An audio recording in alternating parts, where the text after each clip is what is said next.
সর্বপ্রথম আলোচনা করা যায় কালকে স্ম্যাকডাউনে অফ ইয়ার ডে নিয়ে। তো কালকে আপনারা স্ম্যাকডাউনে একেবারে ইন্ডিক পর্যায়ে এসে যেমনটা দেখেছিলেন যে সে জায়গায় জেকা ফাটু আক্রমণ করেছিল এলএ নাইটকে। স্ম্যাকডাউনে অফ ইয়ার যাওয়ার পর আবার এলএ নাইটকে আক্রমণ করে জেকা ফাটু।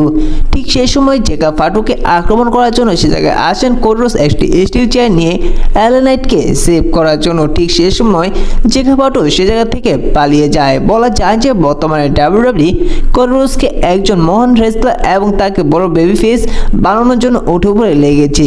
এবার আলোচনা করা যায় কেভিন ওলেন্সকে নিয়ে। তো কেভিন ওলেন্সকে নিয়ে একটি স্যাড নিউজ রয়েছে। আপনারা যেমনটা জানেন যে কেভিন ওলেন্স তিনি বর্তমানে একটি ভয়ঙ্কর ইনজুরির শিকার হয়েছেন, যার কারণে তিনি এবার মিস করতে চলেছেন রেসলম্যানিয়া 41টি। কিন্তু বর্তমানে রিপোর্ট থেকে জানা যাচ্ছে যে এবার কেভিন ওলেন্স তিনি সামনের বছরও রেসলম্যানিয়াটি মিস করতে পারে। এমনকি তার ইনজুরিটি একেবারে ভয়াবহ দেখা দিয়েছে। যেমন ইনজুরি একসময় দেখা গিয়েছিল স্টিভ অস্টিনকে এবং বিগিকে, ঠিক একই ইনজুরি দেখা গিয়েছে এবার কেভিন ওলেন্সের। এমন কিছু রিপোর্ট থেকে এও জানা যাচ্ছে যে ইনজুরির কারণে বিগির এবং স্টিভ অস্টিনের রেসলিং ক্যারিয়ার শেষ হয়ে গিয়েছে, ঠিক একই কারণে হয়তো কেভিন ওলেন্সের রেসলিং ক্যারিয়ার শেষ হয়ে যেতে পারে। আর যদি সেই ইনজুরি কেভিন ওলেন্সের ঠিক হয়ে যায় তাহলে কেভিন ওলেন্সকে দেখা যেতে পারে সামনের বছর একেবারে শেষ পর্যায়ে এসে, অর্থাৎ 2026-এর একেবারে শেষ পর্যায়ে এসে কেভিন ওলেন্সকে আসতে দেখা যেতে পারে। আর এইবার বলা যায় যে কেভিন ওলেন্স তিনি দুইটি রেসলম্যানিয়া মিস করতে চলেছেন, রেসলম্যানিয়া 41 এবং রেসলম্যানিয়া 42 তার সেই ভয়ঙ্কর ইনজুরির কারণে। তাই আমরা প্রার্থনা করি যে কেভিন ওলেন্স তার সেই ইনজুরিটি রিকভার করে তিনি তাড়াতাড়ি ডাব্লিউডাব্লিউতে ফিরে আসুক। এবার আলোচনা করা যাক রককে নিয়ে। তো রক তিনি জাপান প্রো রেসলিং কোম্পানির সেই টি শার্টটি পরে একটি ছবি তুলে সেই ছবিটি তার সোশ্যাল মিডিয়া অ্যাকাউন্টে আপলোড করেছে। আর এটা নিয়ে অনেকেই অনেক কথা বলেছে। তো এই বিষয়ে আমি বলি যে রক শুধু কোনো রেসলিং কোম্পানি টি শার্ট পরবে না এবং কোনো রেসলিং কোম্পানিকে প্রমোট করার জন্য সে কোম্পানির টি শার্ট পরবে না, কারণ রক হচ্ছে একটি বিজনেসম্যান। আর বিশেষ করে তিনি ডাব্লিউডাব্লিউর সাথে যুক্ত রয়েছে, এমনকি টিকেওর ওনার। তাই কোনো না কোনো কারণে রক এই টি শার্টটি পরেছে। হতে পারে যে টিকেও কোম্পানি এর প্রো রেসলিং কোম্পানিটি কিনতে চলেছে, অর্থাৎ এই জাপান প্রো রেসলিং কোম্পানি কিনতে চলেছে এবং তার ইঙ্কিট রক দিয়ে দিয়েছেন। তো এই বিষয়ে আপনাদের কি মনে হয় অবশ্যই কমেন্ট করে জানিয়ে দিবেন। এবার আলোচনা করা যাক রিড প্লেয়ারকে নিয়ে। তো আপনারা যেমনটা জানেন যে জন সিনা তিনি যখন মানি নাইট রয়ে বলেছিল তিনি এবার 17 বারের মতন চ্যাম্পিয়ন হয়ে রিড প্লেয়ারের যে নামটি রয়েছে সেই নামটি মুছে দিবে, সবাই তার নাম নেবে। এমনকি রিড প্লেয়ার তিনি এও বলেছে যে যখন জন সিনা এবং কোডরোসের ম্যাচটি হবে রেসলম্যানিয়া 41-এ, ঠিক সেই সময় তিনি সে জায়গায় উপস্থিত থাকবে। বর্তমানে কিছু রিপোর্ট থেকে জানা যাচ্ছে, এমনকি অনুমান করা যাচ্ছে যে এবার রেসলম্যানিয়া 41-এ রিড প্লেয়ার তিনি জন সিনাকে 17 বারের মতন চ্যাম্পিয়ন হতে নাও দিতে পারে। সে জায়গায় রিড প্লেয়ার তিনি হেল্প করতে পারে কোডরোসকে এবং এমন কিছু করতে পারে রিড প্লেয়ার যার কারণে জন সিনা তিনি হেরে যেতে পারে কোডরোসের কারণে এবং কোডরোস সেই কারণে তার টাইটেলটি রিটার্ন করে নিতে পারে। অর্থাৎ বলা যায় যে ক্লিয়ারলি ভাবে এবার রিড প্লেয়ার হয়তো রেসলম্যানিয়া 41-এ আসতে পারে এবং তিনি এসে কোডরোসকে হেল্প করতে পারে যাতে কোডরোস যেন কোনো মতনই 17 বারের মতন চ্যাম্পিয়ন নাও হতে পারে। তো এই বিষয়ে আপনাদের কি মনে হয়, এবার রেসলম্যানিয়া 41-এ কি রিড প্লেয়ারকে দেখা যাবে নাকি দেখা যাবে না অবশ্যই কমেন্ট করে জানিয়ে দিবেন। এবার আলোচনা করা যাক রেসলম্যানিয়া 41-টি নিয়ে। তো বর্তমানে রেসলম্যানিয়া 41-এর জন্য অনেক ম্যাচই কনফার্ম হয়েছে, এমনকি রেসলম্যানিয়া 41-এর জন্য আরও কিছু ম্যাচ কনফার্ম হতে যাবে, কারণ আরও একটি স্ম্যাকডাউন এবং আরও একটি মানি নাইট রয়ে গিয়েছে, যার কারণে এই মানি নাইট এবং এই স্ম্যাকডাউনে আরও কিছু ম্যাচ কনফার্ম হতে পারে রেসলম্যানিয়া 41-এর জন্য।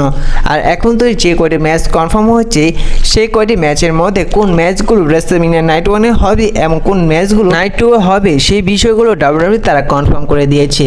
রেসলম্যানিয়া নাইট 1-এ হবে Jacob Fatu versus Gunther world heavyweight চ্যাম্পিয়নশিপের match, Jade Cargill versus Naomi, the war raider versus নিউডের মধ্যে র ট্যাগ টিম চ্যাম্পিয়নশিপের ম্যাচ। আর এই ম্যাচটি সামনে মানি নাইট রয়ে অফিসিয়ালিভাবে কনফার্ম হবে।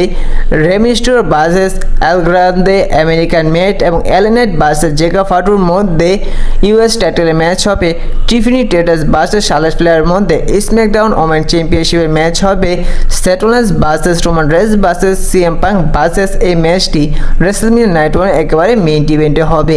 তো এই ম্যাচগুলো ডাব্লিউডাব্লিউ রেসলম্যানিয়া নাইট 1-এ অনুষ্ঠিত হবে এবং নাইট 2-এ দেখা যাবে Bayley and Lyra Valkyria versus Liv Morgan এবং রেকালের মধ্যে ওমেন ট্যাগ টিম চ্যাম্পিয়নশিপের ম্যাচটি হবে। ডেভন প্রিন্স ভার্সেস ড্রু ম্যাকইন্টায়ারের মধ্যে একটি স্টিক ফাইট ম্যাচ হবে। Bron Breakker versus Dominik Mysterio versus Finn Balor versus প্যান্টার মধ্যে ইন্টারকন্টিনেন্টাল চ্যাম্পিয়নশিপের ম্যাচ হবে। এজি স্টাইলস ভার্সেস লোগান ফলের মধ্যে একটি ম্যাচ হবে।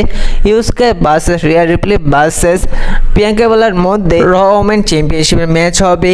কোডি রোডস ভার্সেস জন সিনার মধ্যে একটি আনডিসপিউটেড ডাব্লিউডাব্লিউই ইউনিভার্সাল চ্যাম্পিয়নশিপের ম্যাচ হবে। আর এই ম্যাচটি দেখা যাবে রেসলিংম্যান নাইট 2 এর একেবারে মেইন ইভেন্টে। এবার আলোচনা করা ঠিক রোমান রেন্সকে নিয়ে।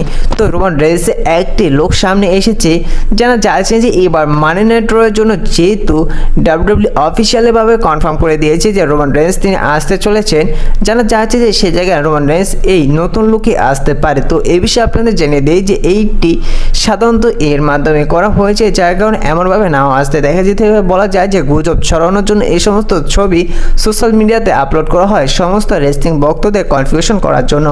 রোমান রেন্স তিনি বরাবর যেভাবে রয়েছেন ঠিক একইভাবে তাকে আসতে দেখা যাবেন, কিন্তু বলা যায় যে এবার মানি নাইট ড্রটি কিছুটা ডিফারেন্স হতে চলেছেন, কারণ এবার মানি নাইট ড্র এসে হয়তো রোমান রেন্স তিনি একে আক্রমণ করতে পারে, সমস্ত কিছুর বদলা নিতে পারে, ফলিম্যানকে আক্রমণ করে, সেথ রলিন্সকে আক্রমণ করে, এমনকি সিএম পাঙ্ককে আক্রমণ করে। বলা যায় যে এইবার মানি নাইট ড্রটি অনেক ইন্টারেস্টিং হতে চলেছে। এবার আলোচনা করা যায় CM punk versus Seth Rollins এবং রোমান রেন্স এই ট্রিপল থ্রেট ম্যাচটি নিয়ে।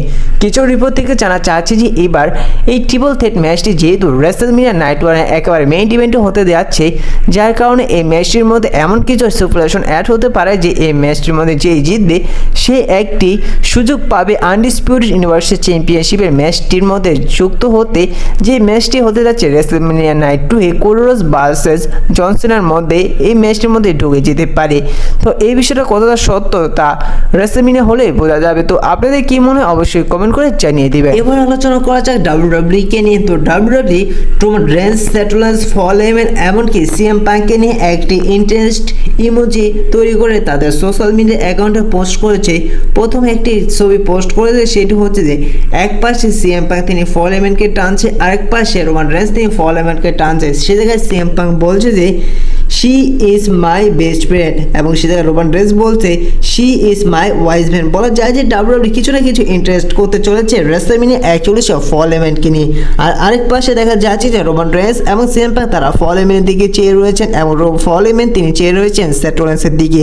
তো এই বিষয়ে কি ডাব্লিউডাব্লিউই ইঙ্গিত দিলেন যে এবার পল হেমন তিনি যেতে চলেছেন সেথ রলিন্সের সাথে? অবশ্যই কমেন্ট করে জানিয়ে দিবেন। আর এই ভিডিওটা এই পর্যন্তই ছিল, দেখা হচ্ছে পরবর্তী ভিডিওতে নতুন কোনো আপডেট নিয়ে। ভিডিওটি ভালো লাগলে অবশ্যই লাইক করে দেবেন, ছোট রেসলিং চ্যানেলে নতুন না থাকলে চ্যানেলটি সাবস্ক্রাইব করে দেবেন। তো দেখা হচ্ছে পরবর্তী ভিডিওতে নতুন কোনো আপডেট নিয়ে।